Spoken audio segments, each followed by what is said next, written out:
Assalamualaikum warahmatullahi wabarakatuh. Kembali lagi dengan saya Merudai. Mohon maaf udah lama tidak membuat video karena keterbatasan waktu. Ada kesibukan yang lain sehingga tidak mempunyai waktu luang renggang untuk membuat video. Dari video investasi ataupun video-video yang lain yang membahas buku. Jadi sekarang saya ada di kantor, dimana saya diajak teman saya. Nah, teman saya itu ada urusan di kantornya. Ini bukan kantor saya, ini kantor apa namanya, nggak paham ini kantor apa, tapi saya diajak. Sekarang saya ada di ruang tunggunya. Di sini saya menemukan buku, jadi sekalian saya ingin memberikan materi yang ada di buku ini.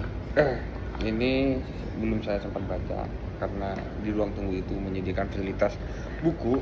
Jadi saya akan membacakan, mengulas sedikit isi dari buku ini. Ketika saya berjalan menuju area outdoor, di situ ada tumpuan buku. Ternyata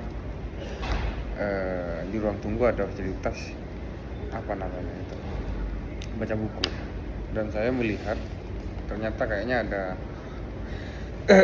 judul buku yang bagus. Ini kayaknya dari majalah gitu. Temanya jadilah pendobrak bukan perusak, dan saya melihat daftar isinya. Di halaman 14 ini ada daftar isi yang membahas membangun manusianya gitu. Yang dibahas oleh Dr. Ardian Husaini. Yang dibahas oleh Dr. Adian Husaini. Itu Ketua Umum Dewan Dakwah Islamiyah Indonesia. Di mana hakikatnya manusia itu tidak berubah sepanjang masa, sejak Nabi Adam sampai kiamat. Manusia itu tetap manusia. Jadi wacana disrupsi atau revolusi industri 4.0 sedang menjadi topik hangat di negeri kita. Berbagai sektor kehidupan mengalami gangguan secara mendasar. Perkembangan mudah, komunikasi yang begitu cepat telah memaksa semua pihak untuk berubah. Siapa yang lamban, dia tergusur. Sektor perdagangan, perbukuan, media massa, hiburan, dan transportasi sangat merasakan perubahan ini. Di dunia pendidikan, kampus-kampus internasional sebagian sudah beroperasi secara online atau daring. Di Indonesia sendiri,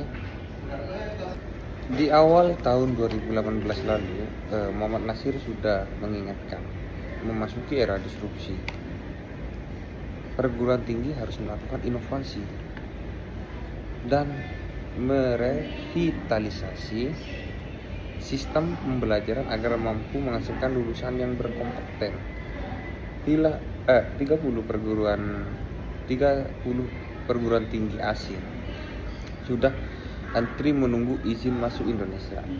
Cara ini dilakukan untuk meningkatkan kapasitas pendidikan tinggi secara fleksibel, lintas ruang dan waktu menggunakan teknologi informasi. Era disrupsi memang fakta, tapi patut kita catat bahwa hakikat manusia tidak berubah, tepat sama sepanjang masa.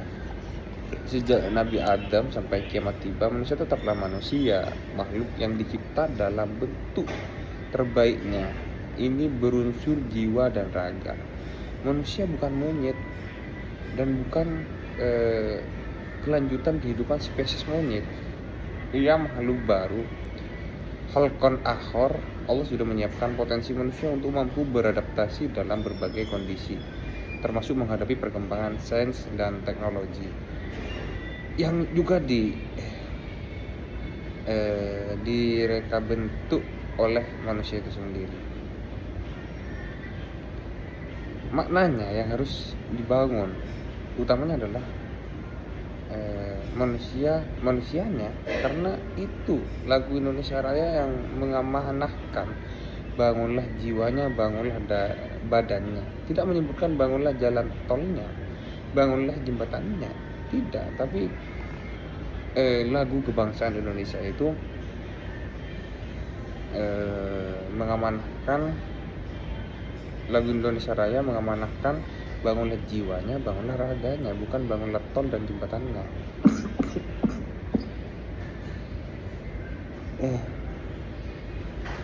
Jiwa yang sehat ada dalam badan yang sehat. Itu pepatah lama berbahasa Latin.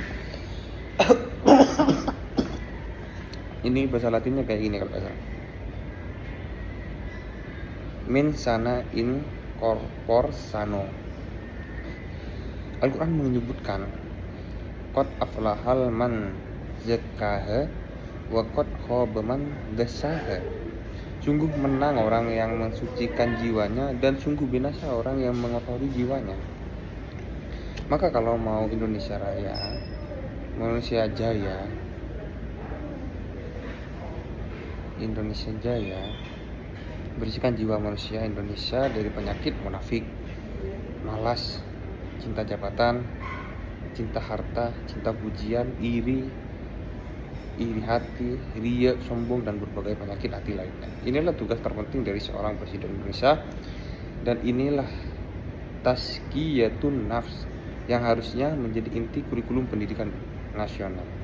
Tak perlu ragu, bahkan amanah konstitusi NKRI pasal 31 ayat C bahwa pemerintah mengusahakan dan menyelenggarakan satu sistem pendidikan nasional untuk meningkatkan keimanan dan ketakwaan serta akhlak mulia. Dalam rangka mencerdaskan kehidupan bangsa, apakah sistem PPJ, pendidikan tinggi jarak jauh, akan mampu mewujudkan tujuan pendidikan seperti diamanahkan oleh UUD 1945 tersebut? Kita sudah tahu jawabannya. Untuk menanamkan nilai-nilai kebaikan, aspek keteladanan menjadi yang utama, bukan informasi bahan ajar. Informasi sains dan teknologi ini berjubel di HP, pembentukan guru teladan ke kehidupan. Inilah jawaban untuk tantangan pendidikan di era disrupsi. Ini bukan pekerjaan sembilan. Sebab peran guru sebagai pendidik, sebagai teladan hidup, sebagai motivator dan inspirator kehidupan ini tidak bisa dikatakan oleh HP. Membangun pabrik HP memang penting, tapi membangun manusia yang mampu menggunakan HP dengan beradab itu jauh lebih penting, bukan begitu, Pak?